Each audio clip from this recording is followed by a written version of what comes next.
né? O Carlos já conheço faz alguns anos aí. Na verdade, eu conheci ele via Nicoluzzi uma vez, num congresso. Ele é bem amigo do Nicoluzzi, também tem treinamento na França.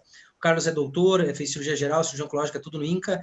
Eu perguntei para ele como que ele queria ser apresentado, ele falou como amigo, tá? Então, um amigo nosso aí. Como é que funciona aqui, Carlos? Tá? É bem informal, tá? Você mesmo apresenta aí, agradeço o Rinaldo, que eu estou vendo aí, né? O Rinaldo é o chefe do serviço do INCA, agradeço o Mauro Monteiro, que é um nome que a gente ouviu falar muito aqui em Curitiba. Então, agradeço a todo mundo, mas a gente deixa tudo na tua mão, Carlos. Você que apresenta o pessoal, você que vai tocando, e deixo à vontade, tanto o Rinaldo quanto o Mauro, para parar o Carlos. Entendeu? Tem uma parte importante que é para residente. Vamos dar um destaque aqui, destaque lá. Lembrando que a ideia aqui é foco no residente. Claro que a gente também aproveita bastante, mas a ideia é foco no residente. Então, algum detalhe, fiquem à vontade. Pessoal, dá para ir perguntando no chat, que depois a gente faz as perguntas no chat também. E eu sempre insisto com o pessoal para tentar ser sócio, tá, das sociedades. É importante ser sócio das sociedades para a gente poder ficar mais forte, tá? Carlos, com você. Obrigado por aceitar o convite aí. Bom, eu que agradeço, Eduardo, a gentileza do convite, né? Queria agradecer a todo mundo aí pela presença, né? Tá aí numa segunda-feira à noite parado para poder escutar um pouco sobre câncer de vesícula. Estou vendo aqui tem vários colegas do INCA, né? Que estão aqui, o Marcelo, o Jadivan, um monte de gente, o teu Marcelo N também. E é como você falou, por isso que eu botei o nosso primeiro slide da nossa sociedade, né? Nosso Colégio Brasileiro de Cirurgia Hepatobilipancreática, aquele colega que queira se aprofundar na cirurgia hepatobilipancreática, seja residente ou seja já cirurgião experiente, a gente tem muita oportunidade legal. E é importante ter esse tipo de gente do lado. Eu queria agradecer o Rinaldo, né, de poder estar aqui prestigiando, né? O Rinaldo é chefe de serviço agora do cirurgia abdominopélvica e chefe também no grupo de fígado lá do INCA. A gente já se conhece há muitos anos já, a gente estudou, fez residência praticamente junto. E o Mauro, que é meu parceiro, meu amigo, já não gosto nem de falar a idade, porque já passa de 20 anos já. Então já é um cara que a gente tem muita amizade. Eu fiz um currículo variado, eu não sei se o Rinaldo quer falar alguma coisa, o Mauro quer falar alguma coisa, se eu começo, e me interrompe, não só vocês dois, como quem quiser perguntar ou interromper, ou às vezes até corrigir alguma imperfeição na aula. É bom que a gente aprende de todo mundo e corrige para ficar melhor na próxima. Melhor. Começamos ou vamos falar alguma coisa? Pode começar, doutor. Não, só agradecer ao Carlos Eduardo pelo convite. Carlos e ao Eduardo Ramos pelo convite. Igualmente, gostaria de agradecer às pessoas que convidaram e boa sorte na aula, Carlos.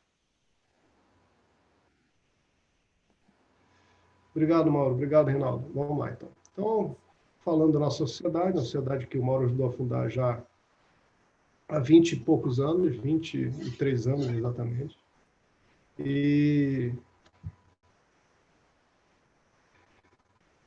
hoje a gente vai falar sobre câncer de vesícula. O sinal tá bom? Porque aqui parece que a minha internet começou a oscilar. Tá bom, né? Tá bom, por enquanto. Então a gente vai falar aqui um pouco. Beleza. Vamos falar aqui. Eu gosto de começar sempre as aulas de qualquer coisa relacionada a fígado sobre essa frase que a gente escutava muito quando fiz a residência fora, que o perfeito conhecimento da anatomia real é um pré-requisito para a moderna cirurgia hepática. Isso, quem repetia muito isso era o professor Bismuth lá, onde eu estudei, o Reinaldo estudou também. Então, em relação ao câncer de vesícula, é fundamental. A gente tem que começar sempre com diagnóstico, sediamento, planejamento e segmento, isso é o básico, né? O objetivo sempre é ressecção completa com margem livre, hemostasia adequada, porque o risco principal dos morte intraoperatória é por sangramento, e a preservação do parênquima normal e da sua vascularização, prestar atenção nos tempos de isquemia e não ressecar parênquima demais, porque, na realidade, não importa muito quanto você tira, né? O que importa é quanto você deixa, porque o cara vai viver com o que sobrou, não com o que você tirou, né? Então a gente tem aqui a anatomia morfológica da vesícula, né? Tem as variações anatômicas, a gente volta e meia cai do cavalo com isso, acho que aquela vesícula é sempre aquela repetição simples, não é isso, né? Tá aqui esse do nétrio, essa imagem do nétrio é uma imagem clássica, e não só a vesícula em si, como toda a estrutura vascular do pedículo hepático, que modifica bastante, né? Em paciente para paciente, tanto a parte arterial como a parte venosa, etc. até chegar na parte mais complexa do fígado, a associação à parte também do pedículo portal, vascular, suprahepático e os segmentos hepáticos. Também é importante lembrar a drenagem linfática da vesícula biliar, né? Com as cadeias linfonodais, que variam das cadeias do 18, do 17, linfonodo nível 19, nível 10, especialmente os retroduodenais, né? São importantíssimas, né? São na drenagem da vesícula biliar. É uma coisa que no passado não se dava muita atenção, mas é muito importante, a gente vai ver lá na frente, em relação à ressecção do câncer da vesícula, você ir caçar o linfonodo retropancreático retroduodenal. Então, o câncer de vesícula é uma doença pouco frequente, isso é 0,5% da incidência, né? E o conhecimento macroscópico e a abertura da vesícula biliar e a biópsia de congelação em caso de dúvida é importante para o cirurgião. Por quê? Aquele negócio que a gente opera a vesícula e vê desde a cirurgia geral, que abre a vesícula, o objetivo não é só tirar a pedra para poder contar a história para o paciente que você fez a colestectomia. O objetivo também é ver a mucosa da vesícula para ver se acha alguma coisa diferente naquela mucosa para poder, se você suspeitar que possa haver uma neoplasia, que acontece em cerca de 1% dos casos, você tentar aproveitar o patologista que porventura esteja no hospital para ver se é possível, se tem ou não tem neoplasia, para você tentar encurtar, às vezes na mesma cirurgia, se você tiver material, ou uma cirurgia mais breve possível, complementação da cirurgia que se faz necessária no caso do câncer de vesícula. Então, o que o cirurgião deve conhecer, né, em relação ao câncer de vesícula? O comportamento biológico da doença, as condições do paciente que ele vai operar, as limitações do tratamento cirúrgico e da quimioterapia, e o risco e benefício da decisão que ele vai dar para aquele paciente, né? Ele tem que informar o paciente para decidir uma estratégia com base racional, não uma base só na vontade do cirurgião de operar ou de fazer uma cirurgia grande, ou na vontade do cirurgião de tentar fazer uma cirurgia menor para ter menos complicação. Indicar o que é adequado para cada paciente, para cada tipo de tumor. A etiologia do câncer de vesícula, ela tem uma correlação com colelitíase, a gente não sabe exatamente qual ainda, né? Não sabe, talvez uma inflamação crônica. Os cálculos biliares especialmente acima de 2,5 cm, podem estar relacionados mais frequentemente com carcinoma. As lesões pré-malignas são os adenomas e as displasias, eles são super raros.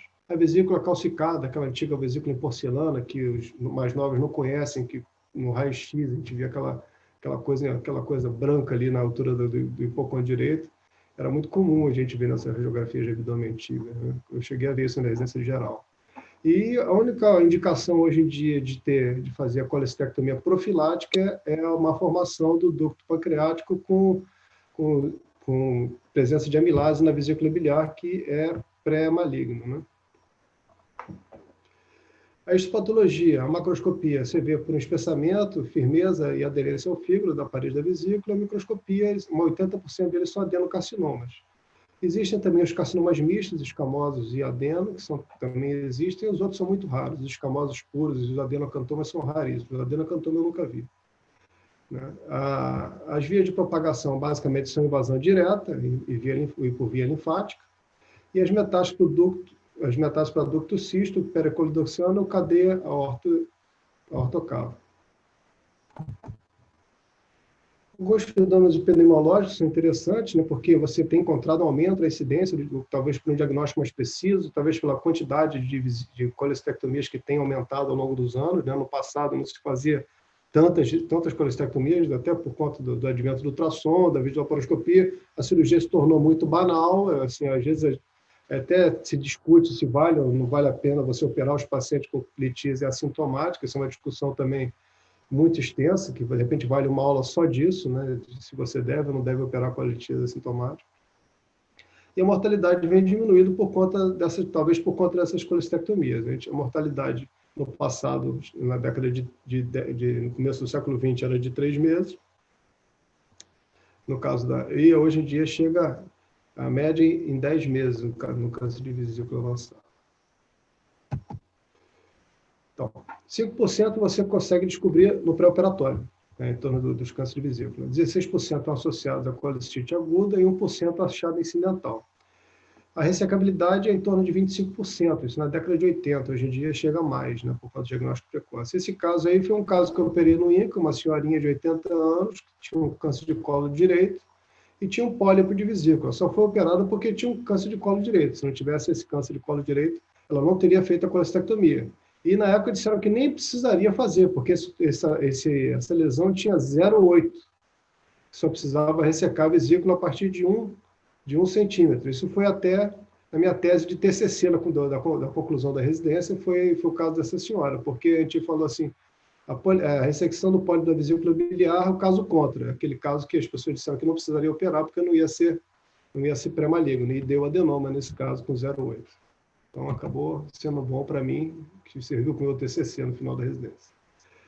Então, o diagnóstico de 5% de câncer são diagnosticados no pré-operatório, né? A maioria são diagnosticados no pós-operatório. Os sintomas principais são dor, náuseas, perda de peso, icterícia, extensão abdominal, anorexia, prurido e melena. Lógico que todos esses sinais e sintomas são decorrentes de doença avançada, muito avançada de câncer de vesícula, com o paciente até T3, que já é um T3, já é um tumor avançado de vesícula, no caso da vesícula biliar, ele é totalmente assintomático. Então, você, quando descobre, normalmente o paciente está em T4 ou no estágio 3B ou 4, o paciente já metastático. Os exames, basicamente, são ultrassom, é o mais comum. Hoje em dia, a tomografia também tem sido bem divulgada. Praticamente os hospitais todos, hoje em dia, tem tomografia, no interior, e nos estágios mesmo de uma qualidade inferior, também tem tomografia. A visualização da via biliar, das vias biliares, o espessamento da parede, presença de pólipos, massas, aumentos de linfonodais, metástase à distância, é comum nesse tipo de paciente. A videolaparoscopia pode ser usada no caso de câncer de vesícula avançado para tentar avaliar se tem doença microscópica ou macroscópica, através de lavado peritoneal, análise do peritônio num paciente de alto risco ou numa colestectomia, um tumor de imagem duvidosa. Os marcadores tumorais, basicamente, são o CA19.9 e o CEA. O estadiamento mudou, o câncer de vesícula mudou agora no TNM da 7ª edição, né? Mudou especialmente o T1, né? Que dividiu o T1A e o T1B, e o T2 passou para tecido perimuscular, sem extensão além da serose. O T3 tem que ter comprometimento da serose, o T4, o órgão adjacente, a maioria das vezes o próprio fígado ou duodeno. N1, o N e o M é a mesma coisa, não mudou nada. Presença ou não de metástase, no caso o N1 próximo da vesícula, N2 periaórtico, pericárdio e tal, e são hoje contraindicação absoluta para a cirurgia na maioria dos serviços. Eu gosto muito dessa classificação de Nevin, é boa para decorar, porque você sabe mais ou menos estratificar o paciente nos estágios de maneira mais simples, né? O estágio 1 seria um carcinomicito, o estágio 2, que não ultrapassa a parede da vesícula biliar, o estágio 3, com a invasão através da parede biliar, o estágio 4, metástase linfática, e o estágio 5, metástase à distância ou invasão direta de outros órgãos. Essa classificação é uma classificação já com alguma idade, não está relacionada diretamente com o TNM, o próprio TNM tem um estadiamento próprio dele, mas é para quem quer uma coisa rápida e que também tem um entendimento prognóstico do que você vai precisar fazer, essa classificação de Nevin também funciona bem. Existe a classificação japonesa também, do tipo de câncer da vesícula biliar, que ele fala do tipo hilar, né, e do tipo do leito do fígado. E ele divide também entre infiltrativo e expansivo, os cânceres de vesícula. Os principais fatores clínico-patológicos determinantes da sobrevida, né, quando você vai decidir a extensão da ressecção, são o TNM do paciente, o grau de diferenciação da doença, se houve ou não houve necessidade de ressecção biliar e, claramente, também se há. Montamos! Pode. Acho que Quero ver se vocês montam sozinhos. Aí, assim, as vias de disseminação são intraperitoneal, disseminação neural, disseminação intraductal, que é rara, mas também acontece.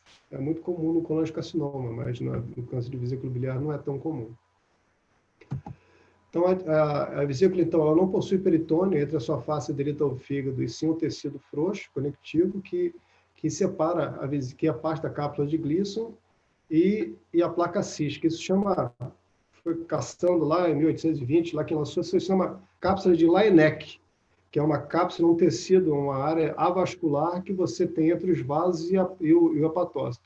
Essa cápsula de Laennec é muito usada pelos japoneses na dissecção do fígado nas videolaparoscopias. Né? Essa cápsula ENEC é um tecido que eles buscam, é bem difícil. Quem me lembrou dessa cápsula um tempo atrás foi o Fábio Hester, que falou muito dessa cápsula ENEC e me mostrou lá que eu tinha dificuldade de conseguir enxergar onde é que fica direita essa placa, ele me mostrou. Então, a colestectomia simples é realizada justamente entre esse plano muscular e essa placa. Então, assim, a distância entre o colo da vesícula e o ducto hepático direito é muito pequena, né? Cerca de 2 milímetros. Ele é muito encostado. Daí que vem ser o ducto hepático direito, o ducto mais comumente lesado logo depois do colédoco nas colestectomias, até por conta da grande proximidade que tem. E a bifurcação setorial direita, você inclusive usa o infundíbulo da vesícula, porque está acostumado com o Hepatec, para poder achar a bifurcação nas setoriais. Ele fica meio centímetro, no máximo, para dentro do fígado, logo ali atrás do infundíbulo. Quando você quer caçar, a setorial para poder fazer uma ligadura seletiva, é ali que você entra. As veias de disseminação, ela passa pelo plexo venoso colecístico, que tem de 2 a 20 veias, né? Quem achar uma veia da vesícula biliar ganha um prêmio, que a maioria das vezes são microvasos que você não consegue identificar direito, você vai soltando a cápsula e vai queimando aquelas veinhas, não tem nenhuma veia que você consiga dizer essa aqui é a veia da vesícula. Então, você sempre vê um plexo venoso, mas não tem uma veia específica, assim, né? E elas vão, pelo que pareça, ao contrário do que se pensava no passado, ela não drena para a porta direita, ela drena para a suprahepática média. Né?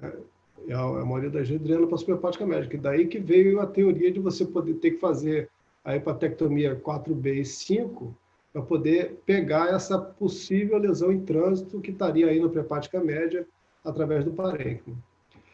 Essa é uma veia, então, quando a gente fala da vesícula, raramente você vê. Bom, ela passa, a via de disseminação do corpo do fundo, então, vai para o segmento 4 e 5, o infundíbulo vai para a placa hilário e colédoco, e pode também caminhar para o duodeno, colo, parede abdominal e transperitoneal, como descrito por Paim, lá em 1962. Então, em relação à disseminação linfonodal, você começa pelo ducto linfonodo cístico, os pericoledocianos, depois vão para os retoportais, os pancreatoduodenais posteriores e superiores. Para mim, esses são os principais. É um lugar que, muitas vezes, o pessoal deixa desapercebido. Eu vou mostrar um caso clínico específico sobre isso mais na frente. Os linfonodos celíacos e mesentéricos superiores, que já são linfonodos, já muitos considerados já M1, esses celíacos. Agora, sem dúvida nenhuma, os M1 são os intercalvo aórticos. E, algumas vezes, você pode ter salto linfonodal. Não é obrigatório seguir essa sequência, né? Então, os níveis linfonodais, então, a gente falou rapidamente aqui, e as vias de disseminação podem ser as vias colecisto reto pancreático, colecisto celíaca ou colecisto mesentérica direto. Então, isso é importante ter na cabeça que isso não segue uma linha obrigatória, né? Então, quando tem um T1, você tem de 0 a 4% de chance de ter um linfonodo positivo, um T1B de 20% a 28%, o T2 de 20% a 62%, o T3, T4 de 60% a 81% de chance de ter linfonodo positivo. Esses linfonodos não só são os císticos pericoledocianos, mas mais de 15% de linfonodos positivos já se encontram retoportais, retopancreáticos e intercalvo aórticos, né? A sobrevida em 5 anos para aqueles N0 é de 66%, e quando se joga com N1 já cai para 53%, e N2 varia de trabalho para trabalho, alguns chegando a 0 de sobrevida em 5 anos. Então, o que fazer e quando fazer? Essa é a pergunta da aula que o Eduardo me fez e que eu não sei responder, e pouca gente sabe responder, né? Quando a gente fala assim, quando e o que fazer, na verdade, a gente não quer dar uma aula dizendo para vocês o que tem que fazer. É mais uma pergunta do que uma assertiva, né? Então, não há um consenso quanto à indicação e o tipo de cirurgia largada. Você tem trabalhos de todos os tipos, desde aqueles que só fazem a colestectomia, até aqueles que fazem a hepatectomia com duodenopatectomia no câncer de vesícula. Acho que tem um passo, né? A gente começou lá no começo do século XX com Blacklock falando-se que o câncer de vesícula é melhor não mexer, porque só vai piorar a vida do paciente. E até hoje, cerca de 2/3 dos pacientes de câncer de vesícula, como são diagnosticados, já são irressecáveis, né? Quando a gente fala do que fazer, a gente fala muito em evidência científica. Eu fiz esse levantamento estatístico há um tempo atrás e tentei buscar todos os trabalhos que eu vi sobre câncer de vesícula, qual era a evidência científica de fato daquilo, tudo que o cara dizia que tinha que fazer a cirurgia A, B ou C. Todas elas eram de baixíssima evidência científica. A maioria todas revisões sistemáticas, caso controle de casos, série de casos pessoal, opinião do fulano que operou muito isso. O melhorzinho que tinha era no 2B através de um estudo de coorte individual. Eu não vi até hoje, se alguém conhecer, me mostra. Eu não conheci nenhum. Está dando eco aí, alguém está com o YouTube aberto. Eu não conheci nenhum trabalho melhor do que evidência 2B para câncer de vesícula, né? Se alguém, se o Tércio souber, o Rinaldo e tal, o Eduardo puder falar, eu agradeço. Então, o algoritmo ocidental é muito simples, né? O algoritmo basicamente pré-opera após o diagnóstico. No caso do T1 intensito, um T1A, ele é uma colestectomia simples. O T1B, ele é uma ressecção do parênquima, né? Wedge resection, pode ser desde um FAIN até uma bissegmentectomia 4-5, mais linfadenectomia N1. O T2 faz isso tudo, mais a linfadenectomia N1 e N2, e o T3, T4 faz isso tudo, mais ressecção da via biliar. Né? E você consegue na série, a maior série que tem hoje para câncer de vesícula, no caso de via biliar, é a série japonesa, né? E tem, para câncer de vesícula, 2.067 casos. Né? É muito difícil qualquer um chegar perto desse número, né? 2.060, mais de 2.000 casos. E a gente tem com mais de 1.500 casos com todos os dados completos, né? Com todos os dados completos nos pacientes. Uma taxa de ressecção de 70%, com intenção curativa de 70% e com uma taxa de óbito de 0,7%. São dados excepcionais que a gente não consegue reproduzir na maioria dos países. A linfadenectomia dos japoneses, eles defendem a linfadenectomia retroperitoneal extensa, né, do T2 para cima, e que 22% você tem linfonodo parórtico positivo. Né? No começo se dizia que os japoneses tinham uma doença mais agressiva, porque tinham linfonodos paróticos, mais linfonodo parótico que as séries ocidentais, mas na realidade, quando você vai ver, é porque as séries ocidentais não vão até essa região paraórtica. Então, você tem um subestadiamento das séries ocidentais no caso da dos linfonodos paraórticos, que não são analisados. Na maioria da gente dá uma olhada ali nos intercavócitos, não tem nenhum grande, e a gente normalmente não faz a linfadenectomia lá. É assim no Brasil, nos Estados Unidos, na Europa, em quase todos os países ocidentais. O prognóstico é ruim, né? Você tem, nessa série japonesa, só tem 4 pacientes N2 positivo com sobrevida a longo prazo. Então, a ressecção das vias biliares extrahepáticas é uma ressecção do coleto, que basicamente você só faz isso quando você tem o ducto cístico próximo ao colético positivo, né? E a sobrevida que cai bastante nesses casos. A manobra de Kocher com a linfadenectomia retropancreática é fundamental, fazer um Kocher amplo e linfadenectomia retropancreática, como a gente falou. Então, a linfadenectomia dos trabalhos variam desde nada até uma EPA do duodeno pancreatectomia. Então, essas ressecções essas linfadenectomias podem ser ou para um lado ou para o outro. Não se provou valor terapêutico, né, por conta dos poucos casos. E o valor, ao menos com o estadiamento correto, quando você faz a linfadenectomia extensa, você vai saber de certo qual é o estadiamento real daquele paciente, né, do que quando você não faz. No caso de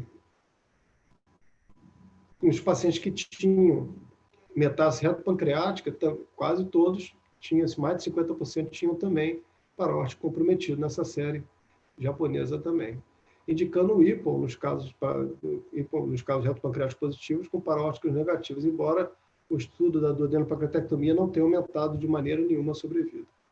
Todos esses estudos eles falham na sobrevida, né? Assim como a linfadenectomia D3, né? Poucos pacientes positivos, que eram positivos, sobreviveram. A diferença entre 1 e 2 vezes N2 e N3 era grande. Linfadenectomia só passou a valer a pena por N1. A invasão biliar também gera alto índice de metástase paraórtica, e a linfadenectomia paraórtica para acima de T2, mas com intuito só de estadiamento, não de tratamento. Bom, esse outro trabalho aqui interessante é o trabalho do americano, é um trabalho com 1.114 casos sem linfadenectomia radical, com 71 casos com linfadenectomia radical, e não teve alteração na sobrevida. Mas aí você vai imaginar, um cara que fez 1.114 sem linfadenectomia, fez só 71 com linfadenectomia, querer comparar, esses números são totalmente discrepantes, né? Eu acho que esse trabalho não tem valor científico em termos de viés, volta lá para a análise de impacto que a gente tem lá, e como é que eu vou dizer?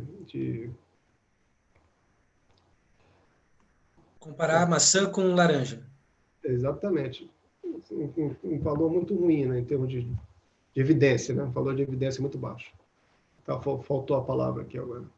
Então, assim, a via biliar invadida pode ser macro ou microscópico, né? A sobrevida cai para 3 anos quando você tem via biliar invadida. Ressecção é boa para o estadiamento, mas também não tem impacto na sobrevida, né? Quando você tem invasão da via biliar extrahepática. Essa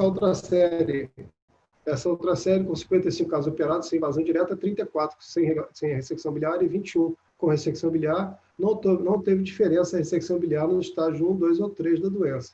A sobrevida é melhor no estágio 4 com a ressecção biliar. E a ressecção indicada por princípio para todos os casos não foi recomendada, que é bem sábio, né? Aqui a gente tem, você vê bem, até no Japão você tem muita variação de sobrevida, você tem sobrevida de 8%, sobrevida de 63%.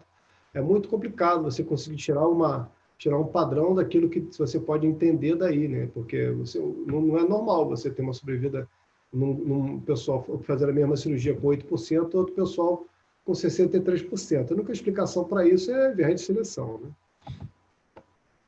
Então, fazer a cirurgia máxima que se faz, né, o que se indica muitas vezes no Japão, é a tectomia direita com duodenopancreatectomia associada. Eles analisaram 23 anos desse tipo de cirurgia lá no Japão, e lá, que fazem isso há muito tempo, tem 20% de mortalidade. Tenho colegas aqui no Brasil que já fizeram, e tem mais de 50% de mortalidade. Aí é uma questão de você botar na balança. Olha, os 50% que não morreram na cirurgia, ganharam alguma coisa com isso?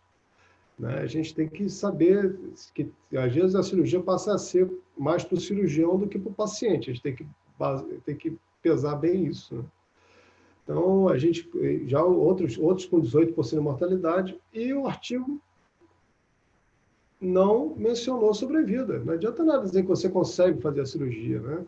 Fazer a cirurgia, a gente consegue sempre, né? Fazer a cirurgia. Sempre a gente vai conseguir a cirurgia.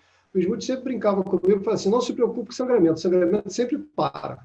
Ele falava isso que o negócio estava pegando a cirurgia para quebrar o clínico, e falava assim, não se preocupe com o sangramento sempre para. Aí ele dava o jeito dele lá e pronto. Mas é uma coisa que ficou no meu cérebro e realmente é tenso.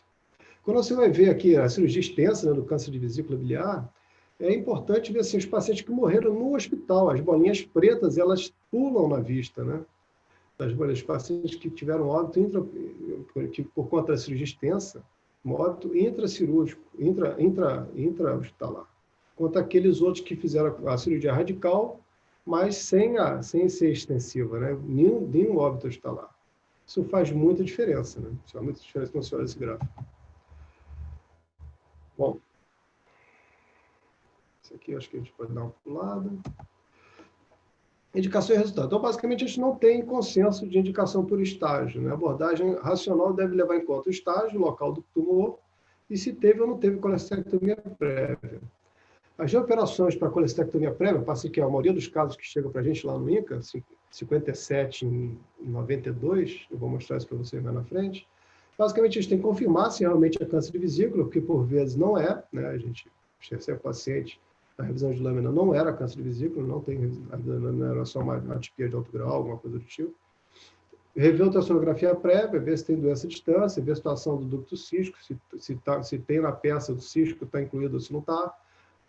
Buscar implantes peritoneais nas incisões, na tomografia, e alguns alguns autores têm que verificar na tomografia se tem linfonodo aumentado, reto pancreático ou celíaco, podendo, se você achar que possa ser positivo, que o PET pode ajudar nisso, se você pensar que tipo de ressecção você vai fazer, ou até se vai ou não vai fazer algum tipo de ressecção.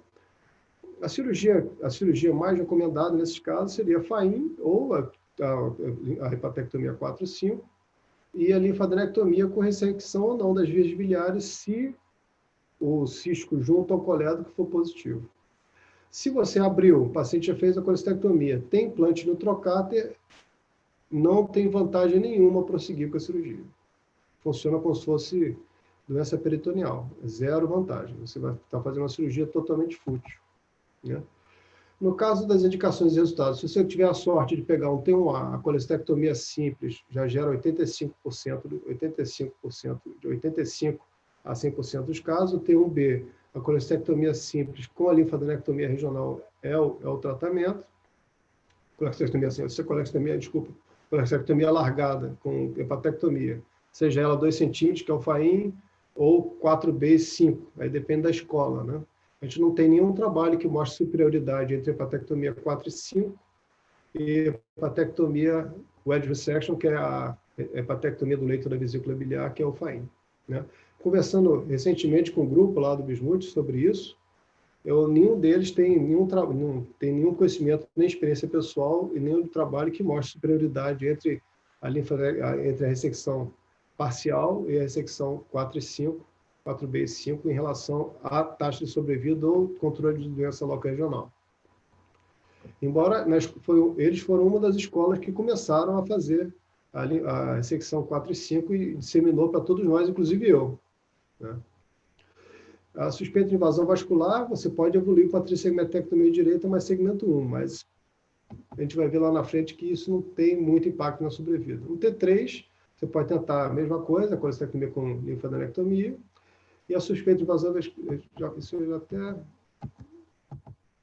Bom, os T3, a maioria, ela é irressecável, né? A maioria é M1, e o M positivo impacta muito na sobrevida desses pacientes. No maior dos beneficiados da cirurgia, no caso do T3, é você ter a sorte de pegar um T3 N0, M0, que é infrequente. A gente viu lá na frente que 60% dos T3 tem linfonodo positivo, né? Mas se você tem 60%, é porque 40% não tem. Então, vai que você deu sorte de pegar um dos 40%, vai ser bem benéfico para o paciente. No Ocidente, eles não ressecam se maior que N1 está positivo, só em casos selecionados, e a sobrevida varia de 42 meses e a taxa de cura do FONG é de 25%. No Oriente, eles sempre partem para uma linfadenectomia mais alargada, na maioria das vezes, linfadenectomia D3, com hepatectomia alargada e dodenopagaretectomia. Isso gera, como a gente falou no começo, um melhor estadiamento e uma migração de estágio. Então, você comparar o estágio dos pacientes orientais com o estágio dos pacientes ocidentais na peça cirúrgica é muito complicado, porque as peças cirúrgicas não são iguais. Você vai ter um estadiamento muito mais apurado na peça cirúrgica oriental do que na ocidental. Ressecção de órgãos adjacentes ressecados, só se for por necessidade, desde que fique a cirurgia R0 e se considera a sua cirurgia paliativa, não é uma cirurgia, mesmo R0, é uma cirurgia que você não vai ter nenhuma chance de sobrevida. Nas operações pode ser muito difícil discernir fibrose e tumor, né, no caso do paciente já operado fora, a morbidade pode ser alta e a mortalidade gira em torno de 5%. Você, quando tem aqui a comparação entre o T3 e o T2 e o T3, nos casos de câncer de vesícula biliar avançado, você no estudo multicêntrico, você não tem muita diferença, justamente aquilo que a gente conversou, né? Você tem aqui a hepatectomia 4 e 5 e a ressecção do leito da vesícula. Exatamente o mesmo, a curva é igual, tanto para os pacientes T2 quanto para os pacientes T3, né? Essa curva, isso fala muito em cima daquilo que a gente bateu muito em frente. Alguns outros trabalhos, eles falam também um pouco sobre isso. Aqui a gente fala aqui sobre é muito claro que a colestectomia com uma linfadenectomia hepatoduodenal, ou combinada com linfadenectomia, ou com ressecção em cunha, ou 4 e 5, com ressecção do ducto hepático com colédoco, e a pancreatodenectomia não teve nenhuma diferença em recidiva local regional, metástase e sobrevida, né? um trabalho americano, se não me engano, do Annals of Surgery. Então, a gente tem o seu trabalho aqui da Surgery, também a linfadenectomia é importante na colestectomia radical, e a ausência de avaliação linfonodal na ressecção radical não mostra grande vantagem em relação à colestectomia pura. Então, você tem sempre que fazer a linfadenectomia para você ter um estadiamento adequado, né? Você não tem aqui a ressecção do T1 incidental imediata nos casos no caso do T1 acidental no câncer de vesícula, ela tem que ser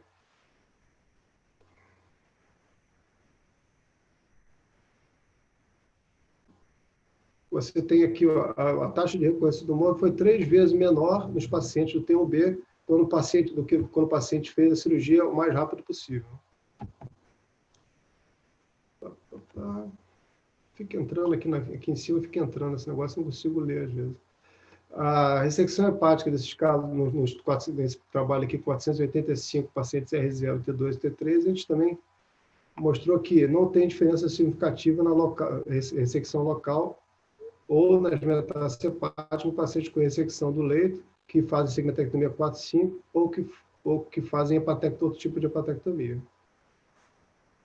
A sobrevida nos casos, a sobrevida japonesa, naquele trabalho maior, o T1 é 77%, o T2 60%, o T3 29%, o estágio 4 12%, o estágio 4B 3% sobrevivendo em 5 anos.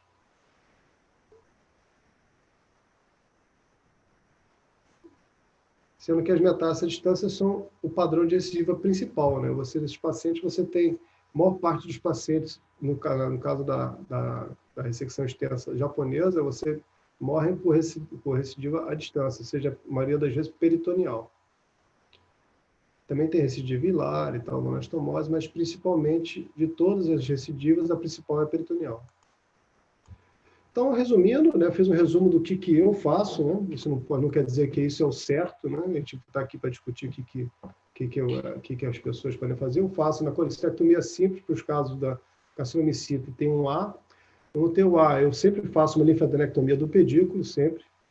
E se a linfadenectomia do pedículo for livre, eu paro por aí. Se a linfadenectomia for positiva, eu já faço a reto-duodenal e vou até tronco celíaco.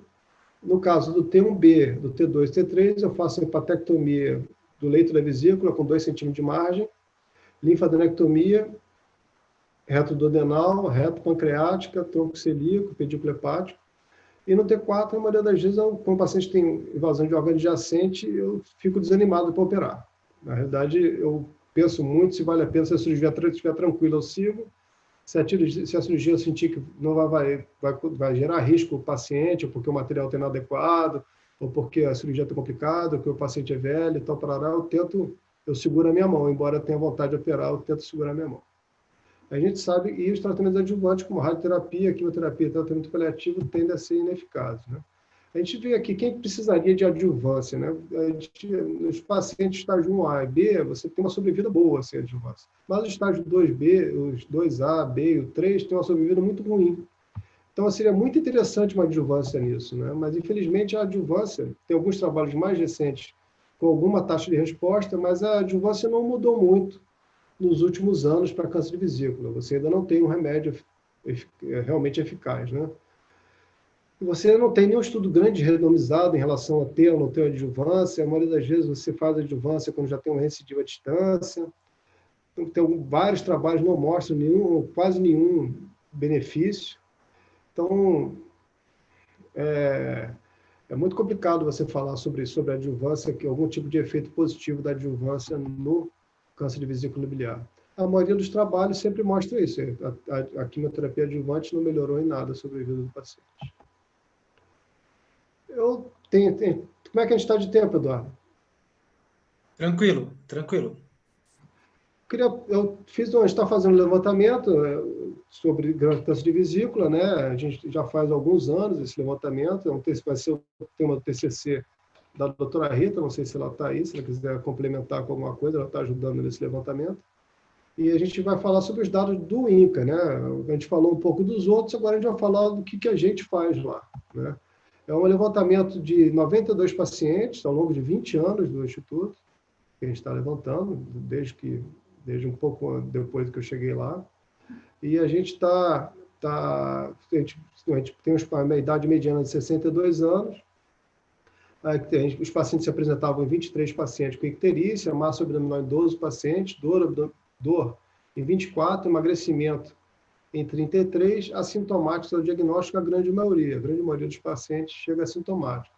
Os 52 pacientes que tiveram algum tipo de medição de marcador tumoral, isso às vezes misturou, você pode perguntar por que dosou alfa-feta, por que dosou CL0,9, por que dosou 15,3, porque muitas vezes esses pacientes chegaram já com cálculo na vesícula, com outro tipo de neoplasia, câncer de mama, câncer de ovário, que eu vou falar um pouco mais na frente, esses marcadores foram dosados para esses outros tumores, né? Não está de maneira nenhuma indicado aí fazer dosagem nada além de CA 19,9 no caso de suspeita de câncer de vesícula especificamente, né?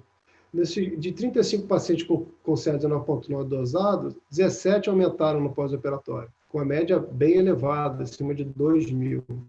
E dos pacientes que dosaram CEA, tirei os pacientes que tinham doença concomitante de reto, né, para não ter valor cruzado, 13 aumentaram, 41% aumentou o CEA no segmento pós-operatório.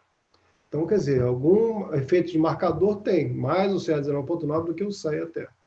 Mas você vê que tem 40% e 80%, é um número significativo. Então, os exames mais comuns foram a ultrassonografia, a maioria dos pacientes, com 63 pacientes, a TC, 52 pacientes, e a ressonância menos frequente, em 18 pacientes somente. Dos 46 pacientes, isso é um dado que me impressionou muito, dos 46 pacientes que tiveram diagnóstico por imagem de câncer de vesícula, só temos um paciente vivo.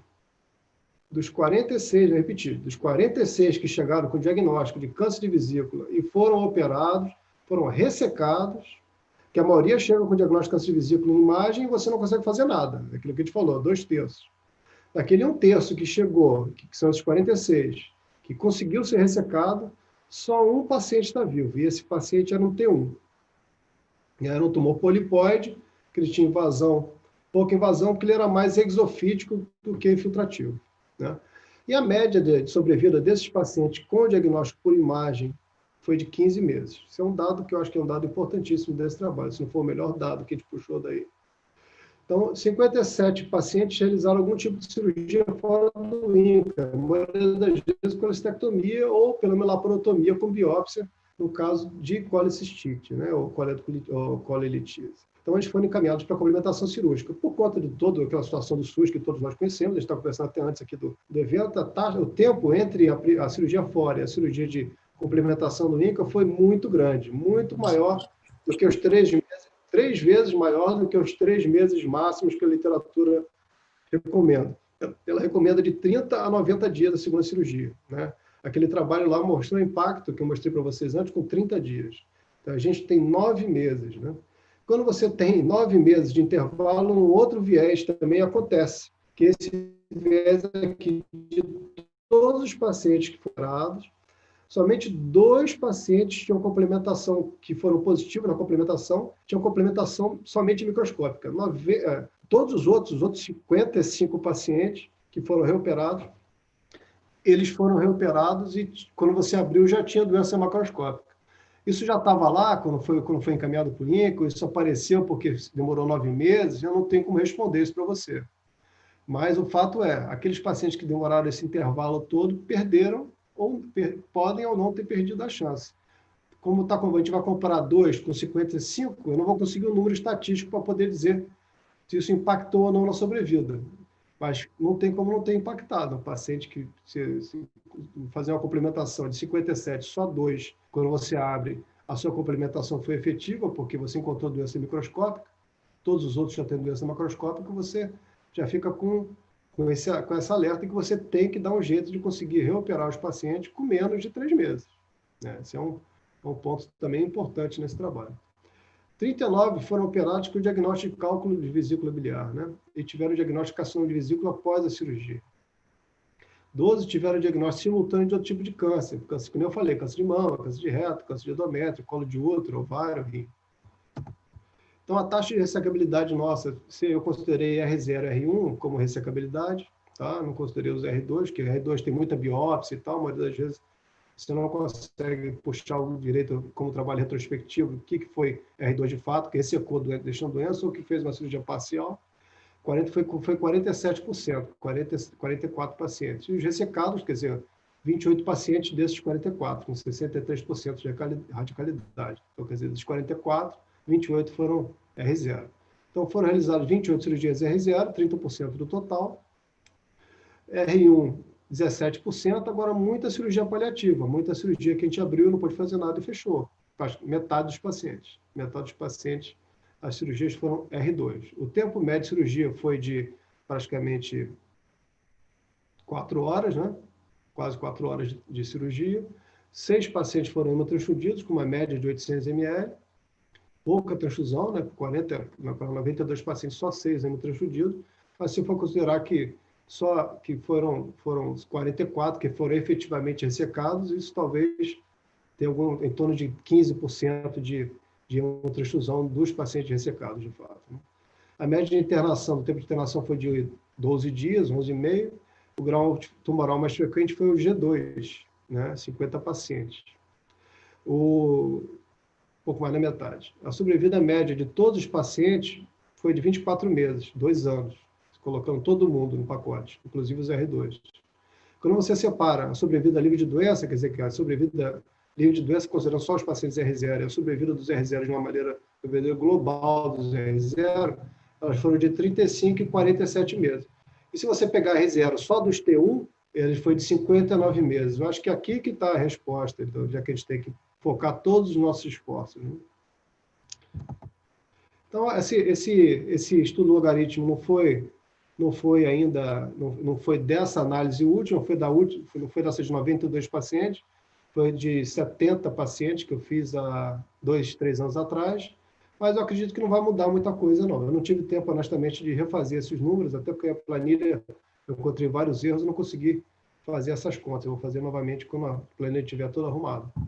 Então, a gente tem aqui o TNM, foram fundamentais, né? Isso é uma coisa super esperada, a radicalidade também, se o paciente complicou ou não complicou, seja ele de uma complicação clínica ou complicação técnica, né? E se ele foi reoperado logo na mesma internação. Se o paciente foi reoperado na mesma internação, isso também teve impacto. Agora, se o paciente chegou com quadro de doença avançada, idade, sexo, teve complementação, se a complementação foi positiva ou não, se teve tratamento adjuvante ou não, isso tudo não foi significativo. Então, a análise retrospectiva, então, de 92 casos, em 20 anos, mostrou que o estágio da doença no diagnóstico, a radicalidade da cirurgia, o envolvimento linfonodal e as complicações cirúrgicas impactam na sobrevida do paciente. E o diagnóstico da adenocarcinoma da vesícula biliar foi encontrado pré-operatório em estados avançados da doença, por isso que a gente não teve nenhuma sobrevida a longo prazo. O diagnóstico pré-operatório não reconhecido, como no caso da colecistectomia por cálculo, teve a melhor sobrevida, lembrando daquele adenoma lá de 8 milímetros, né, lá no começo da aula. E que esse deve ser estratégia para conseguir ter melhor resultado nesse tipo de doença. Né? Tentar caçar os pacientes com tumor inicial. A aula teórica acabou, agora eu tenho 6 casos clínicos. Aí vocês querem falar alguma coisa agora, a gente passa para os casos clínicos e segue. Como é que você prefere, Eduardo? Acho que o doutor Reinaldo, doutor Mauro, se quiserem fazer alguns comentários agora, podem comentar, e daí a gente depois a gente vai para os casos clínicos. Beleza. Reinaldo e Mauro, por favor. Segue o Mauro aí por ordem de idade, né? Alô? Fala, Mauro. Estamos ouvindo, doutor Mauro, fica à vontade. O som ficou ruim para mim agora. Está picotado.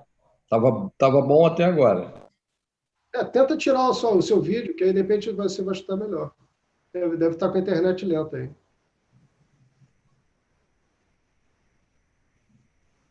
Carlos. Oi, estou ouvindo bem. Corta seu vídeo, Mauro. Deixa só Deixa só o áudio, corta o vídeo. Abre o áudio. Isso, pode falar aí. Melhorou? Tá, melhorou. O Rinaldo quer falar alguma coisa agora? Ele pediu para você falar primeiro. Tá bom. Bom, eu gostaria, então, de saudar os organizadores, parabenizar o Carlos Eduardo por esse trabalho de décadas e saudar particularmente algumas pessoas que estão na audiência. Você está com uma audiência grande, Carlos, parabéns. O doutor Crema, amigo de longa data, o doutor Cury, o Jadvan, que foi nosso residente, o Luca Jäger, que foi nosso residente, o meu amigo cirurgião Marvin Foster e o nosso colega especialista e transplantador Marcelo N. Eu gostaria de fazer um comentário inicial sobre cirurgia. Eu acho que no câncer da vesícula, o objetivo nosso é obter uma cirurgia R0 com uma mortalidade compatível. Então, para esse objetivo de R0, você pode precisar de um FAIM, você pode precisar de uma bissegmentectomia, você pode precisar de uma trissegmentectomia, incluindo outros órgãos. Então, não é que haja superioridade de uma técnica sobre a outra. Nós teremos que usar a cirurgia necessária para obter o R0 com a menor mortalidade possível. No estadiamento pré-operatório, eu excluo os pacientes que têm metástase hepática, que têm metástase peritoneal e que têm linfonodos à distância. Esses pacientes com metástase linfonodal reto-peritoneal, por exemplo, não vale a pena. Quando você entra, então, no clinicaltrials.gov, você encontra 202 estudos clínicos sobre câncer de vesícula. Desses 202 estudos clínicos sobre câncer de vesícula, somente 3 são sobre estratégia cirúrgica. Um coreano, que compara a ressecção laparoscópica 3D versus ressecção laparoscópica convencional para câncer de vesícula. Um outro que compara FAIM versus bissegmentectomia. E um outro estudo do papel da fluorescência na linfadenectomia. Todos os outros 190 e poucos são sobre quimioterapia. Mais interessante, eu acho, como estratégia, além da quimioterapia sistêmica, o papel da hipertermoquimioterapia e o papel do PIPAC no tratamento. São resultados iniciais, são resultados que não são muito encorajadores, mas que, como paliação, aumentam um pouco a sobrevida. E eu acho que o que vai progredir em termos de sobrevida, além da ressecção R0, realmente é a imunoterapia, a quimioterapia, e feita de uma forma multimodal. É só isso, Carlos. Obrigado. Obrigado, Mauro, pela opinião. Rinaldo, quer complementar? Pouca coisa, Carlos. Eu queria agradecer mais uma vez o convite, né? Agradecer tanto a você quanto ao Eduardo o convite, dizer da satisfação de participar, de ter você como colega no INCA, né? Você fez uma revisão muito extensa sobre o tema, é um tema sempre com algumas controvérsias, ou com bastante controvérsias, né? Que a gente sai de uma aula dessa com essas mesmas controvérsias, na verdade, né? Você toca em alguns assuntos, mas as controvérsias persistem. Queria saudar também alguns colegas, lembrar da Luísa e da Viviane, que são radiologistas lá do grupo, que pelo menos em algum momento estavam presentes também. Sobre a sua aula, assim, alguns tópicos eu acho que são interessantes. Por exemplo, um deles você falou sobre um dado de adjuvância em câncer de vesícula, né? Foi um trabalho recente agora, alguns anos atrás, o BILCAP, né? Que avalia o papel da xeloda nos pacientes com colangiocarcinoma, mas em alguns, na série em que foi realizado esse estudo, existem alguns cânceres de vesícula também. Então, eu vejo alguns colegas indicando xeloda adjuvante nos pacientes com tumor de vesícula, T1B para cima, né? T1A não, mas T1B para cima. Então, acho que esse é um ponto que pode ser explorado se tiver algum oncologista na plateia. Em relação à cirurgia, assim, o que o Mauro ponderou e o que você ponderou também sobre a não padronização de uma cirurgia, isso foi o que eu observei na França, né, um centro de referência que você teve lá também, e o que era ponderado é isso, que, como o Mauro falou, a cirurgia que eles preconizam, na maioria das vezes, é o FAIM, e eles só aumentariam a extensão da ressecção quando efetivamente não é possível fazer uma cirurgia R0 com esse tipo de cirurgia. Um dos problemas para a realização desse tipo de cirurgia, deixar uma cirurgia R0, é o que você chamou a atenção na sua aula, né? Que geralmente o infundíbulo da vesícula é muito próximo do setor posterior, né? do pedículo do setor posterior. Você colocou com uma distância de, às vezes, milímetros, né? Então, às vezes, a cirurgia de FAIM, você faz uma ressecção boa na parte do fundo da vesícula, de 2, 3 centímetros do fundo da vesícula, e vai afunilando até chegar no pedículo hepático. Às vezes, você não consegue deixar R0 ali. Então, geralmente, o que eu acredito, e é o que a gente faz no INCA, é isso, é tentar sempre o FAIM, mas em alguns casos, quando não é possível, a gente tentar estender fazer a cirurgia um pouco maior. Mas, por princípio, não.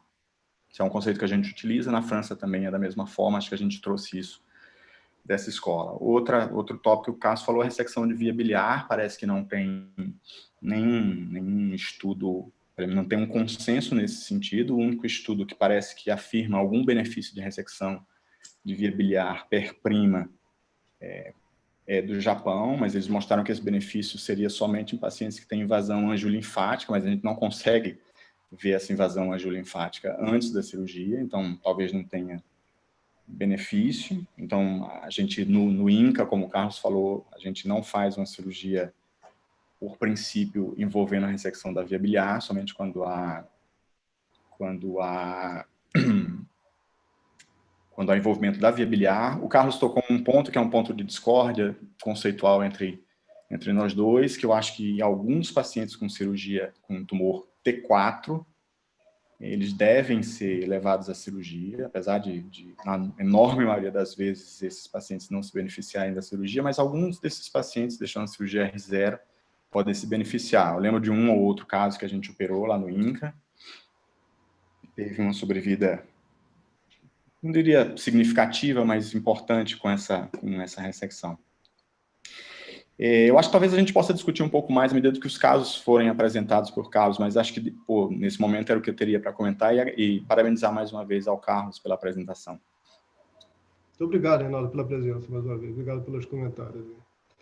Mais alguém? Eduardo, quer comentar alguma coisa, Eduardo?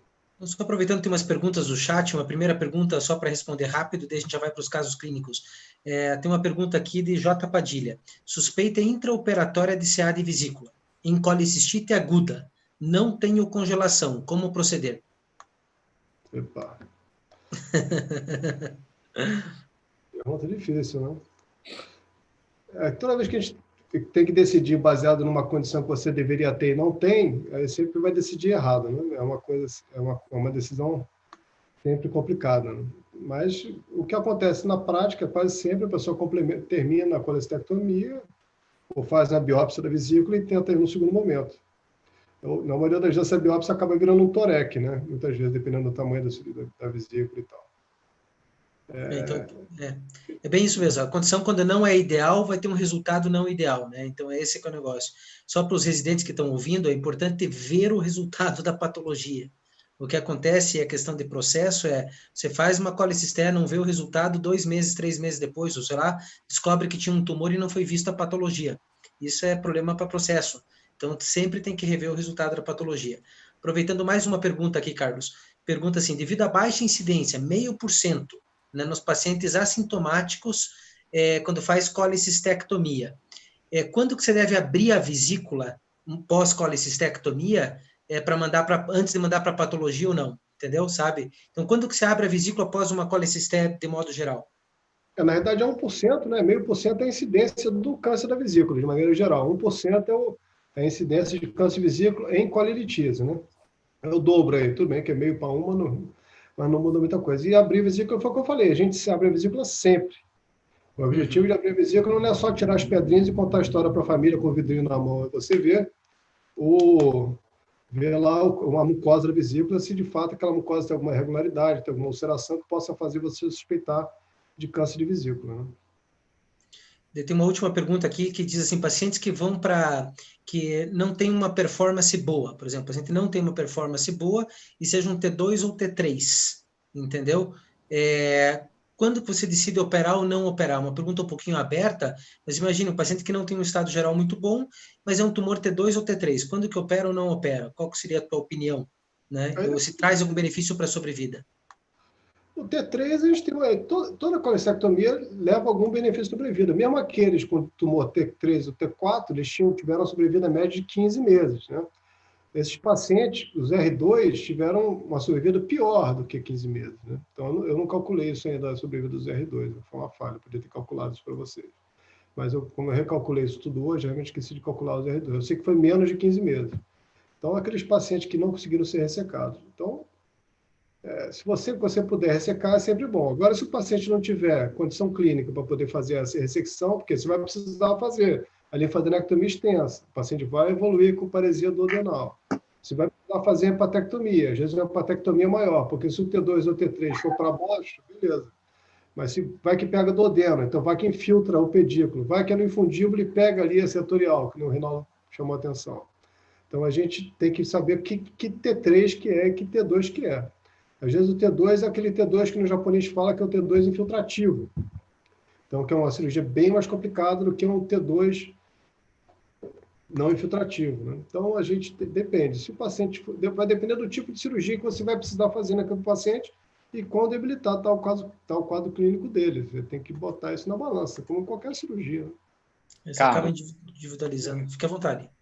Só fazer um comentário aqui. Na pergunta eu li aqui no bate-papo, ela fala TB, T2 e T3. Talvez a colega Andréa Vermonde estivesse referindo também ao T1B, que isso é uma pergunta absolutamente pertinente, né? Eu acho que em relação ao T2 e T3, sempre que o paciente tiver condições clínicas favoráveis, fazer a cirurgia, o FAIM e a linfadenectomia pelo menos, né? Geralmente é uma cirurgia bem tolerada, é difícil um paciente não ter uma condição, óbvio que tem, mas é difícil o paciente não ter uma condição para tolerar uma cirurgia de ressecção parcial do leito, e a gente às vezes consegue fazer isso por vídeo, fazer uma cirurgia, se ela tiver condições, levar. Em relação ao T1B, na maioria dos guidelines, você percebe a indicação de você complementar a cirurgia, fazer a ressecção do parênquima, mais a linfadenectomia. Mas tem alguns trabalhos do Oriente, eu me lembro deles, a gente apresentou lá no INCA uma vez, um trabalho do Oriente, um trabalho da Coreia, com mais de 100 e poucos pacientes, que eles avaliaram os pacientes que tiveram T1B, que eram levados para complementação cirúrgica, e os que faziam só a colecistectomia. E a sobrevida em 5, 10 anos, não lembro exatamente qual foi o que ele estudou, igual. Então, os pacientes não fit, que ela coloca aí com T1B, eu acredito que é uma boa ponderação. Acho que esses pacientes, se eles não tiverem uma condição clínica muito boa, T1B, eu acho que talvez não levaria para a cirurgia, não. Mas o T2 e o T3 levaria sempre que possível para a cirurgia. Obrigado pela complementação, concordo com você. Realmente, esse Perfeito. ponto, eu não sabia que ela tinha falado do T1B. Mas, realmente, eu não consigo ver o chat aqui, que eu estou com a tela aberta, eu só vejo a cara de vocês. Aqui, 4 carinhas aqui do lado, não consigo ver o chat. Se quiser para os casos, Carlos, fique à vontade. São 6 casos. Os casos eu vou tentar passar rápido. Eu tentei pegar um de cada tipo, né, desses anos todos, os principais. Muitos foram operados por mim e pelo Mauro. Às vezes até pelo Mauro por mim, quando eu era residente ainda. Esse aqui, o primeiro, um T1B, falando justamente do T1B, já que a gente está falando do T1B, tem um caso do T1B, N0, M0. Você consegue perceber aqui um espessamento da parede, justamente junto do leito da vesícula, né, no leito hepático. A cirurgia foi um FAIM, né, que você já consegue ver aqui, ó, o vaso, já aprofundado, já um ramo da setorial anterior. A bifurcação setorial fica bem aqui, né, você pega aqui onde está o infundíbulo, está aqui a bifurcação setorial. Aqui um pouco mais a fundo você já vai encontrar a setorial posterior aqui. Fez a linfadenectomia, ligadura do cisco na origem, e linfadenectomia do pedículo. Inclusive reto duodenal, dá para ver que o duodeno está solto aqui, fez a linfadenectomia retocoledociana reto duodenal. Aqui o tumor da vesícula, aqui os núcleos, alteração do núcleo, e aqui o leito da vesícula, o leito do fígado, junto do fundo da vesícula, e por dentro você vê que era um tumor mais esofítico, né? Era um tumor mais esofítico, tinha embora ele fosse um tumor grande, ele crescia para dentro da vesícula, não entrava tanto na parede da vesícula, o que era bom, que foi bom para esse paciente especificamente, né? Que era um paciente que foi esse, lembra aquele caso que eu te falei que teve diagnóstico prévio e tal, por imagem, que era o único que estava vivo? Esse cara aí. Então, que é o único que estava vivo, que era o T1. Só tem esse. Se perguntar outro caso que o diagnóstico de imagem esteja vivo, eu não tenho, só tem esse aqui. A mesohepatectomia, né? Você tem 2 tipos de mesohepatectomia, que eu brinco que é a fácil e a difícil, ou então a difícil e a muito difícil, né? Que é a mesohepatectomia com ou sem né? E você tem aqui, esse é um quadro de literatura, a nossa não foi com ressecção do segmento 1, essa aqui tem uma com ressecção do segmento 1, e aqui um outro caso da gente, que é uma mesohepatectomia, esse é um paciente, aquilo que o Renato falou, às vezes não dá, esse aqui não dá para você fazer um fainho, você tem que fazer a bissegmentectomia 4-5, não tem jeito. Você marca bem o lugar, marca tudo, disseca, aí você separa o tronco principal, o pedículo hepático, reparo da veia cava. Eu gosto sempre de reparar a veia cava em cima e embaixo para não cair do cavalo. E o setorial anterior. Quando você liga o setorial anterior, você já fica aqui com a linha de isquemia, ficou bem marcada aqui, a gente consegue ver. E é bom para o residente ver que linha de isquemia não é feita na régua, né? A linha de isquemia é um troço irregular, né? Você tem, não é uma reguinha que você passa aqui, passa muito fácil. Quando você faz com bisturi elétrico na cápsula, fica uma beleza, né? Só que quando você consegue fazer a isquemia prévia, você percebe que o fígado não segue aquela régua, né? Então, aqui a ressecção já da mesohepatectomia do 4-5. Não chega a ser bem uma mesohepatectomia, porque no segmento 8 e o 4A não saem, né? Mas é o exemplo que eu tinha para trazer para vocês. E a peça. Isso aqui é um tipo hilar, é um carcinoma de vesícula, um tipo hilar, na classificação japonesa, né? Você vê que aqui a vesícula toda era tumoral, mas era um chumaço, ela não entrava para dentro do fígado, ela crescia para o pedículo. Dá para ver bem aqui na imagem, né? Você vê uma vesícula espessada, grande, mas você vê o pedículo aqui, ó, tá bem largo, mas o fígado não tem lesão, né? Isso é interessante. Acho que essa foto foi bem feliz, né? Você consegue mexer, a gente esvaziou a vesícula para conseguir manipular, fez a linfadenectomia do pedículo. Nesse caso, a lesão, como ela invadia já o ducto cístico, então foi feita, se não me engano, esse aqui foi feita uma ressecção, aqui o colédoco aberto, foi feita a ressecção da via biliar, pedículo todo dissecado, aqui o ducto esquerdo e o ducto direito. A união, a gente uniu os 2 ductos, esquerdo e direito. Aqui dá para ver melhor. E a anastomose bilidigestiva em Y termolateral. E o tumor de vesícula estava aqui. Você vê que está bem próximo aqui ao cisco, que dá para ver bem o cisco aqui comprometido. Consegue ver direitinho? Dá para ver aqui, ó? Vê que o tumor está aqui, ó. Ele vem até aqui, ó. Mas dá para ver, sim. Pra ver. Esse já é o outro tipo, que é o título do leito da vesícula, pela classificação japonesa.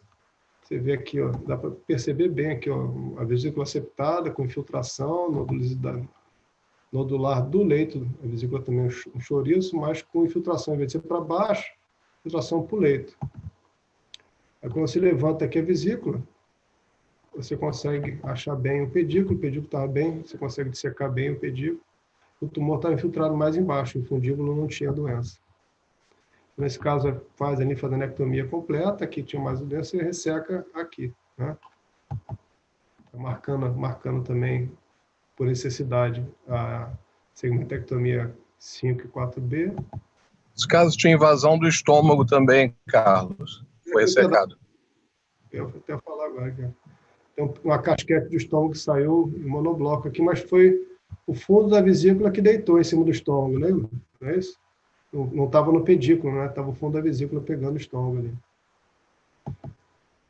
É isso, Mauro? Não é isso mesmo?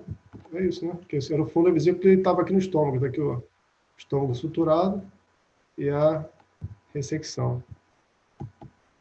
Aqui a lesão bem vegetante e tal. Esse caso aqui é o caso que o Mauro fez, eu ajudei ele também. Era uma ressecção, um tumor de vesícula super extenso, com invasão de parede. A gente ressecou o tumor, mas ele crescia só para cima. A gente ressecou o tumor junto com a parede abdominal. E aí ficou meio que parecendo um empilhado, né, de tumor com parede e tudo, né? Parede é antro gástrico e cólon transverso. Dá para ver aqui o colo. E o antro também fez a colectomia, a gastrectomia, a hepatectomia, a ressecção de parede com reconstrução com retalho de epíplo. Essa paciente, Carlos, ela sobreviveu assintomática por 15 meses e apresentou metástase óssea. A recidiva dela foi óssea. Beleza. Ela tá na média, né? Os pacientes todos com tumor visível na tomografia têm essa sobrevida de 15 meses em média. Isso aqui já é um caso de literatura, eu não tenho nenhum caso desse, eu nunca operei esse tipo de cirurgia, uma hepatectomia direita com ressecção do pâncreas, junto. É uma cirurgia, como a gente sabe, de alta mortalidade, né? A mortalidade no Japão, que fazem isso há 25 anos, é de 20%. Tem alguns colegas aqui no Rio, já apresentaram, não é segredo, apresentaram em congresso, em torno de 50%. Né? Esse é um caso também que eu tive, um caso que foi encaminhado, o paciente fez uma colitíase e tinha um T2, NX, MX de vesícula, né? Como tem a tomografia, o PET veio sem evidência de doença, decidiram erradamente, na minha opinião, a gente pode discutir depois, não fazer só segmento, né? Depois de 1 ano e meio de segmento, teve um PET positivo no linfonodo reto-duodenal, que é aquele linfonodo que eu falei o tempo todo aqui. Tem que ir lá no reto-duodenal, tem que ir no reto-duodenal, tem que ir no reto-coledociano. Esses linfonodos são fundamentais. Né? E ela tinha uma variação, porque ela tinha uma hepática única, vindo da mesentérica, que passava entre esse linfonodo e o duodeno. Né? Nunca é de graça, né, Eduardo? Você fala assim, nunca o pacote, quando vem, sempre vem com alguns comemorativos. Então quando eu fiz a cirurgia, mandaram para complementar, já estava totalmente o linfonodo já encastoado na cabeça do pâncreas. Você via aqui a artéria hepática saindo, mergulhando no tumor e indo lá para baixo, através do tumor e do duodeno da cabeça do pâncreas. Eu liguei para um oncologista, parei a cirurgia, liguei para um oncologista clínico e falei, olha, se insistir, sai. Mas eu não sei se adianta. O que você quer que eu faça? Tira ou você vai para e faz quimioterapia, né? Aí ele falou, não, tira. Aí eu falei, então, beleza. Mano, pelo menos você fica com a consciência mais tranquila, né? Aí eu falei, então vamos tirar. Aí para tirar, eu tirei. Começamos a soltar, aos pouquinhos. Bem aos pouquinhos. Tinha um amigo meu que era vascular, que estava comigo nessa cirurgia. A gente fica mais corajoso quando você tem um vascular em campo, né? Pelo menos eu sou assim. Quando tem um vascular em campo, começa a bater mais forte nos vasos, eu fico mais corajoso. E começamos a dissecar e aos poucos foi soltamos toda a mesentérica, veio a porta mesentérica e a cabeça do pâncreas ressecada aqui. A gente vê todo o eixo mesentérico, a artéria, ela fazia até a curva, que você lembra que o linfonodo estava aqui, né? Tinha um aqui e outro aqui. Então, quando você soltou, a artéria continuou com o trajeto como se tivesse o linfonodo lá, mas não estava mais. Aí você vê bem direitinho onde é que estavam os linfonodos aqui. Aqui e outro aqui. Ficou o buraco do linfonodo na artéria hepática. E, no final de contas, o importante é a ressecção completa, que nem o Reinaldo falou e o Mauro falou, né? Se você conseguir fazer a ressecção completa, o resultado final é o que importa.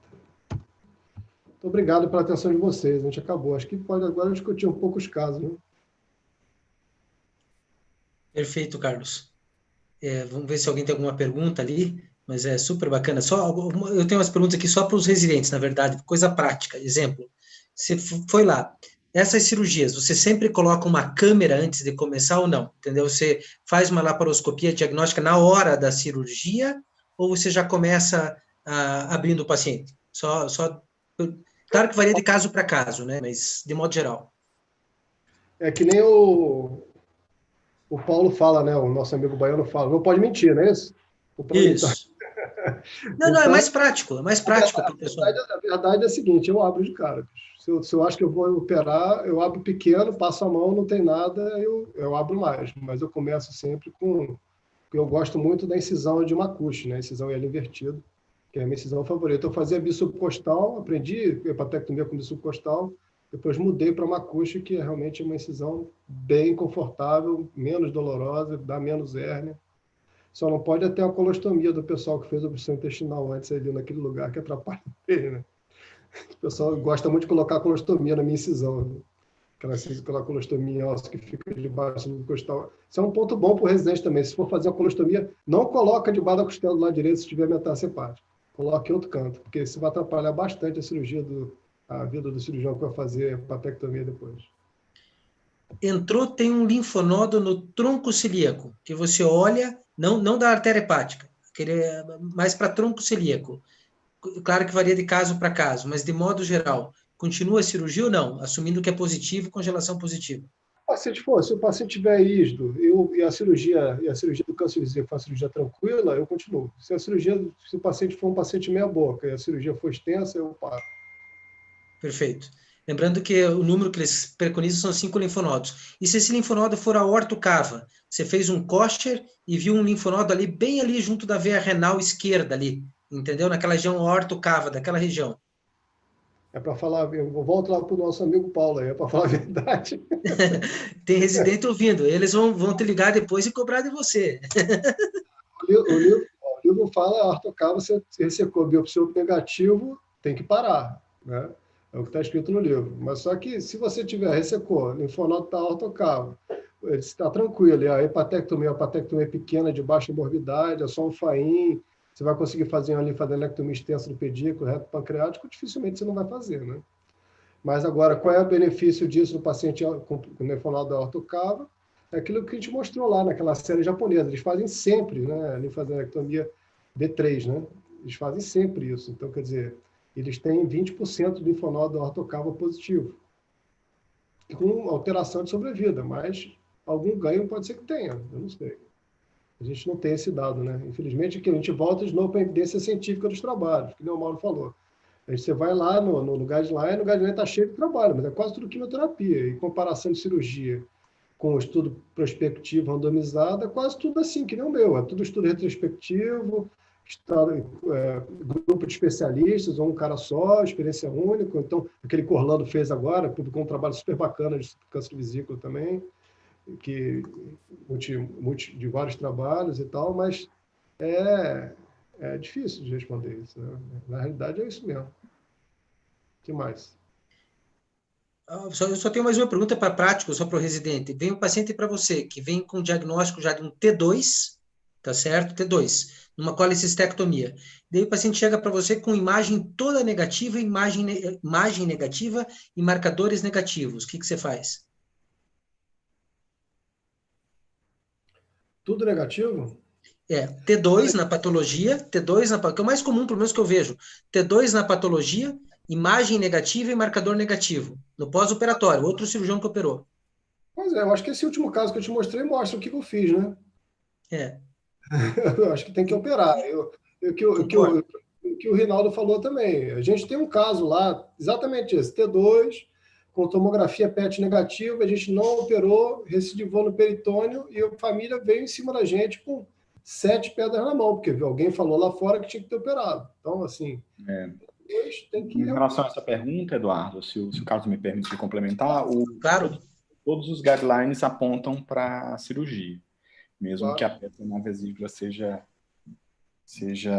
negativa, né? Porque um dos dados que você pode ter recidiva é a recidiva linfonodal, e até em termos de estadiamento, e o Carlos falou que geralmente quando os linfonodos são positivos, a sobrevida é muito limitada, mas a gente tem alguns dados de literatura que mostram sobrevida de longo prazo em pacientes com N positivo.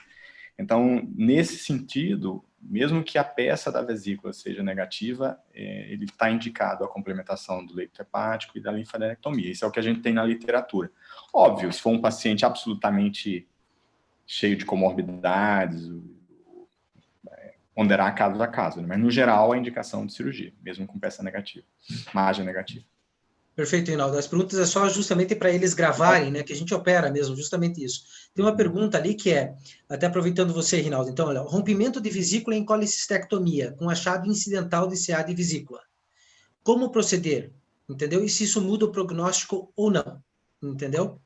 Muito provavelmente sim, né? Sobretudo se a ruptura for no local do tumor, né? Às vezes você pode ter uma ruptura pequena, vazar um pouquinho de bile e você corrigir ali na hora. Isso vai ter algum impacto, muito provavelmente, mas menos grave do que se você romper na área do tumor, né?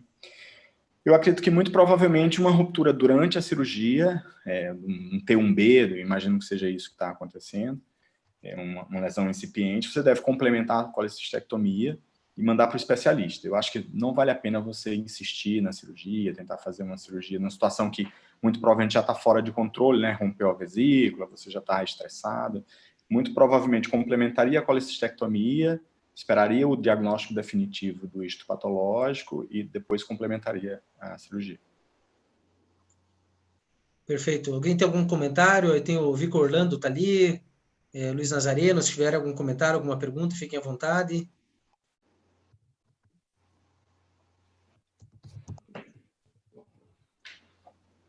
A questão da reabordagem por vídeo, se faria videolaparoscopia antes da laparotomia, eu acho que depende muito do estadiamento do tumor inicial, né, da colecistectomia, quando foi descoberto o tumor.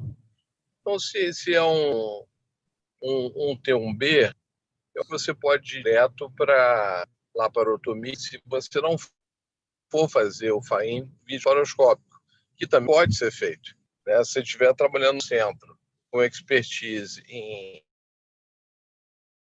videolaparoscopia, dá perfeitamente para fazer o FAIM laparoscópico. Mas se não é o caso, você vai. Qualquer coisa além disso, eu acho que merece uma videolaparoscopia, porque o índice de disseminação peritoneal é maior.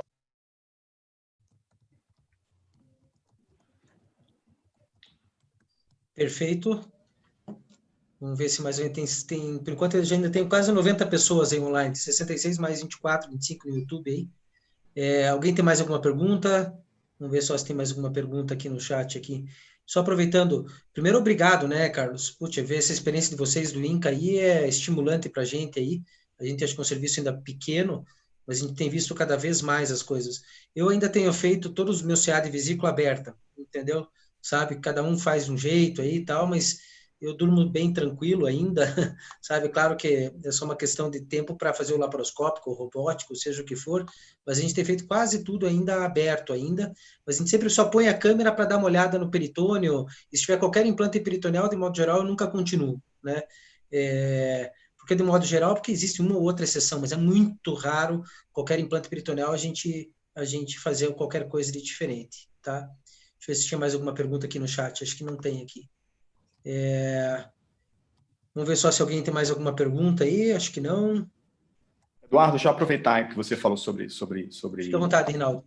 Aberto e tal. Acho que uma questão interessante, até para os seus residentes também, é que durante muito tempo a cirurgia do tratamento do câncer de vesícula foi contraindicado a ressecção por vídeo. Mas agora tem alguns resultados bem sólidos com ressecção para os tumores mais precoces por vídeo. E eu tenho cada vez tentado fazer mais, sobretudo na clínica privada, que você tem mais acesso a recursos, né, insumos, né? Fazer T1 ou T2, que não tem uma expressão serosa na vesícula por vídeo. Os resultados têm sido relativamente satisfatórios. Mas se você tem uma lesão avançada, você fazer por vídeo, você tem um grande risco de implante em portes, né? E uma das questões que são colocadas, uma das questões diz respeito à ressecção de portes em pacientes que fizeram uma colecistectomia videolaparoscópica. E se você indica, na peça cirúrgica veio um tumor, um T2, por exemplo, se tem algum dado, o Carlos reviu isso agora, se tem algum dado de literatura que indica a ressecção dos portes. Olha, eu li isso um tempo atrás, eu não consegui achar o artigo, até procurei para poder botar nessa aula. No começo, quando começaram com esse negócio de colecistectomia por vídeo e tal, sempre ressecava os portos, né? Hoje em dia, você olha os portos e biopsia os portos. Se o peritônio dos portos for positivo, você interrompe a cirurgia. Agora, o artigo que diz qual artigo que realmente escreveu isso, eu não consegui achar o artigo que falou isso. mas eu li isso em algum lugar, que hoje em dia você não faz parte mais da ressecção, a ressecção do porto completa, com tal, você resseca ali o peritônio, a cicatriz do porto intraabdominal, e congela. Positivo, você para, negativo, você segue a cirurgia. Uhum. Esse último guideline que o Orlando coordenou ali, realmente ele colocou assim como alguns outros, assim, pelo menos ali no nosso ali do brasileiro ali, ele colocou como não ressecar mais mesmo. E se tiver algum implante ali, é considerado como se fosse implante peritoneal, né? Então, e provavelmente esse paciente não foi por causa da laparoscopia cá entre nós, né? Eu acho pouco provável que tenha a ver com a laparoscopia em si, o implante, né? Como você mesmo falou, Rinaldo, eu acredito que a laparoscopia é tão boa quanto aberta, em mãos de pessoas que fazem tudo, não é a técnica que acho que vai fazer espalhar ali a doença, né? Eu pelo menos acredito, né? Então, mas realmente, se chegar numa cirurgia, até uma boa pergunta para os residentes, chegar numa cirurgia, você chega lá e vê, puxa, tem um implante aqui num portal, você continua a cirurgia ou não? Então, essa é uma boa pergunta, né? Que eu tenho a tendência a não continuar também, né? Carlos, Rinaldo, fique à vontade. A gente também, foi o que a gente acabou de falar, né? Eu não continuo também, não. Para mim, a doença é peritoneal. Na verdade, ali é o marcador de que tinha célula tumoral circulando no peritônio na hora que você fez a vídeo. Né? Porque se não foi, se você tiver só no portal do umbigo, você implantou quando puxou a vesícula. Mas se você tiver geral nos portos, a verdade é que ele tinha doença ali e implantou, aproveitando a cicatrização do momento ali do porto da vídeo. Essa é a opinião que eu tenho. Não sei se o Ronaldo pensa diferente. Isso teve alguns trabalhos bem no início que abordaram essas questões, né? Essa questão especificamente. E o que se viu que a ressecção sistemática dos portes aumentava muito a morbidade, né? Os caras evoluíam sempre com hérnia incisional importante, porque o defeito de você ressecar um porte é um troço danado, né? Você vai ressecar a aponeurose, musculatura, a pele. Então, você agregava essa morbidade, e quando o porte era positivo, o cara estava basicamente condenado. Então, ficava uma cirurgia com uma morbidade grande, defeito estético grande, defeito de parede grande, que efetivamente não trazia nenhum benefício. E aí, tem um grupo da França, eu acho que é sei lá, não lembro muito bem não, mas não é do Paul Bruce, não, que eles começaram a fazer isso, ressecar, o que o Carlos falou, ressecar só o peritônio, e se o peritônio viesse positivo, eles prosseguiam ainda, se fosse uma coisa limitada, entendeu?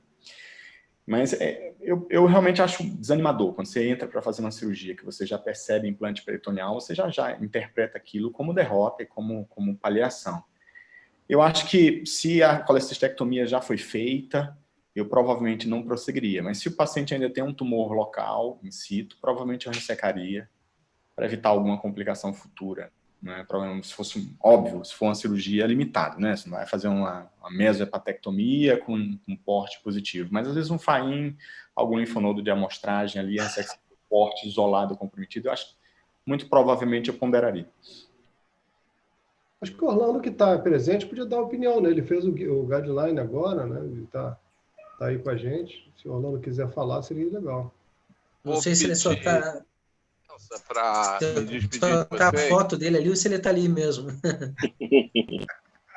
Licença para me despedir de vocês, mas chamar a atenção da seguinte questão, Carlos Eduardo. Eu acho que vocês poderiam, junto ao Colégio Brasileiro de HPBA, organizar um estudo multicêntrico de quimioterapia adjuvante e com ou PIPAC ou hipertermoquimioterapia também, né, sistêmica mais intraperitoneal para esses casos de câncer de vesícula, que eu acho que é por aí que a gente pode melhorar.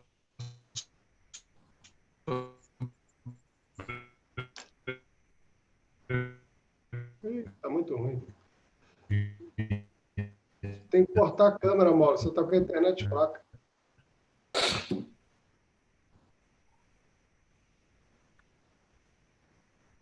Não deu para escutar nada. Ele parou. Mas o que ele comentou foi de comparar a adjuvância, né? De repente com hipertérmica, ou um estudo de todo mundo para ver o que o pessoal tem feito, né? Vamos ver se agora a voz dele vem.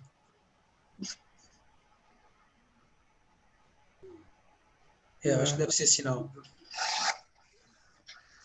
Queria fazer uma pergunta, Eduardo. Fique à vontade. Tá.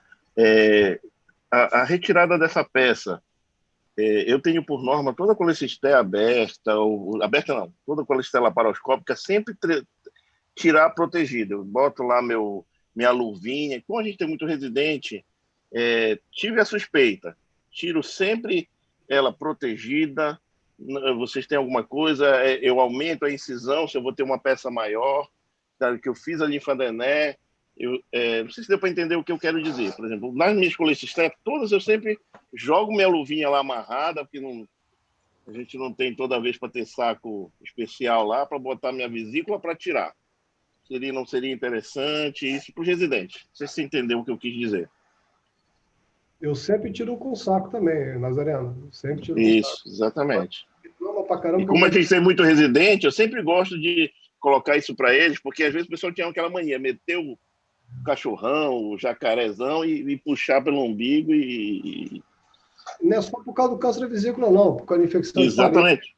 A vesícula rasga, o cálculo cai lá dentro. Infecção, tudo. É uma penca de coisa, né? Eu sempre tiro protegido. Com certeza. Só para saber a opinião do pessoal. Eu também sempre faço assim, sempre oriento os residentes a tirarem dessa forma. E uma coisa que eu tenho feito, eu tenho evitado o umbigo. Geralmente eu tiro pelo porte lá de cima. Porque às vezes quando dá infecção no umbigo é mais chato de tu tratares. Já é uma cicatriz que tu vai fazer o curativo lá dentro, a limpeza. Então é só um senão aí. Mas eu sempre tirava antes pelo umbigo e comecei a tirar pelo porto epigástrico. Mais fácil de limpeza, mais fácil de tratar quando tem infecção. Mas é uma coisa minha. Luiz, eu tenho só para comentar em relação ao que o Luiz Nazareno falou aí, colega, eu também tenho feito isso, sabia, Luiz? E eu acho que além disso, legal, você não tem que trocar a ótica, você já está meio de saco cheio ali, você já... Exatamente. E às vezes você passa um pouquinho o trocater pelo músculo, e geralmente o músculo, quando tem infecção, ele oxigena melhor e combate melhor. Eu tenho tirado por cima também, mas tem hora que dá uma preguiça, rapaz. Que não dá. Mesmo. Com certeza. Mas eu acho que é uma boa assim, para os residentes que estão que é interessante. Até para a hora depois que tem infecção, quando tem uma infecção no umbigo, fica no curativo não faz legal, tá sujo. Lá em cima não, é fácil de fazer curativo. A limpeza está plana. Também eu acho uma vantagem. Obrigado, pessoal. E parabéns aí pelas apresentações e comentários. Belém do Pará sendo representado, né, Lázaro? Obrigado, chefe. O senhor manda. Você sabe disso. Metástase hepática única, pós-FAIMPA e adjuvância. Se alguém resgata. Eu vou deixar. Ainda bem que eu não li a pergunta, eu posso passar a pergunta para os debatedores. O Mauro já foi, vai ficar para o Reinaldo. Reinaldo, metástase hepática única pós-FAIM que fez adjuvância. Se resgata ou deixa quieto? Provavelmente não, Carlos. Provavelmente não. Assim, os dados de literatura são desanimadores, né? Com tumor de vesícula metastático, né? Mas se a gente olhar, os resultados de metástase coloretal eram desanimadores, os resultados de metástase para estômago são desanimadores, mas parece que estão mudando um pouquinho. Parece que essa resposta está, sobretudo, atrelada à quimioterapia mais efetiva.